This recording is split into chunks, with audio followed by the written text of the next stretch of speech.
Audio messages جو ہمارے پاس آئے تھے اور ہم نے سنوا دیے ہیں، یہ سب پاکستان سے اور دنیا بھر سے اس وقت ہمارے ساتھ ٹیلی فون لائن پر اس وقت ہمارے ساتھ شکاگو سے سہیل شمس بھائی فلم کے انتہائی سینئر تحریکی کارکن موجود ہیں۔ السلام علیکم سہیل بھائی۔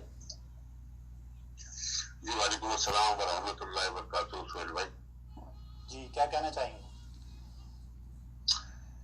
سب سے پہلے تو آپ کی ٹیم میری آواز سنو اور اس کی ٹیکنیکل ٹیم اور تمام لوگ جو اس میں شامل ہیں آپ کے اس میری آواز سنو کی ٹیم میں، ان سب کو بہت بہت مبارکباد، کیونکہ آپ نے ایک انتہائی کامیاب پروگرام پوری دنیا سے لوگوں کو لائن پہ لے کے، اور خصوصاً الطاف بھائی کا آڈیو پیغام، اور اس آڈیو پیغام کے بعد جو ساتھی دنیا بھر میں موجود تھے اور جنہیں یہ تشویش تھی کہ قائد تحریک کی صحت کس طرح ہے اور کیا ہے، وہ ساری چیزیں جو قائد تحریک کی زبانی ہم نے سنی تو ہمارے دل کو بہت تشفی ہوئی اور بہت سکون ملا۔ اللہ تعالیٰ قائد تحریک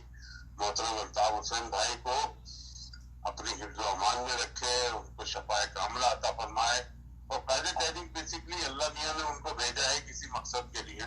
اور یقیناً جب تک وہ مقصد پورا نہیں ہو جاتا قائد تحریک جو ہے وہ انشاءاللہ، بیماریاں آتی ہیں چلی جاتی ہیں، شفا ہوتی ہے، پہلے بھی کتنے پروپیگنڈے ہوتے رہے، لیکن اللہ تعالیٰ پہ ایک شفقت کا ہاتھ ہے الطاف بھائی پہ، اور انشاءاللہ بہت جلد الطاف بھائی ہمارے درمیان میں موجود ہوں گے۔ اور جہاں تک تمام جو آپ لوگوں نے یہ پروگرام کیا، آپ یقین مانیں بہت خراج تحسین ہے، میرے پاس بھی بہت کال آئی دنیا بھر سے لوگوں کی، کچھ لوگوں کی کالز نہیں مل رہی تھی، انہوں نے بھی مجھے کہا، مجھے پتا تھا کہ آپ لوگوں کے پاس کیونکہ کالز کا پریشر بہت زیادہ ہے، کالز آ رہی ہے، تو اس لیے جو ہے بے انتہا کال کرنے، بہت بہت شکریہ، تھینک یو ویری مچ۔ اللہ تعالیٰ قائد تحریک کو عمر خضر عطا فرمائے۔ جی الطاف بھائی، جی ہمارے ٹھیک ہے جی ہاں جی صدا جی۔ اچھا میرے اس فون پر لوگ کال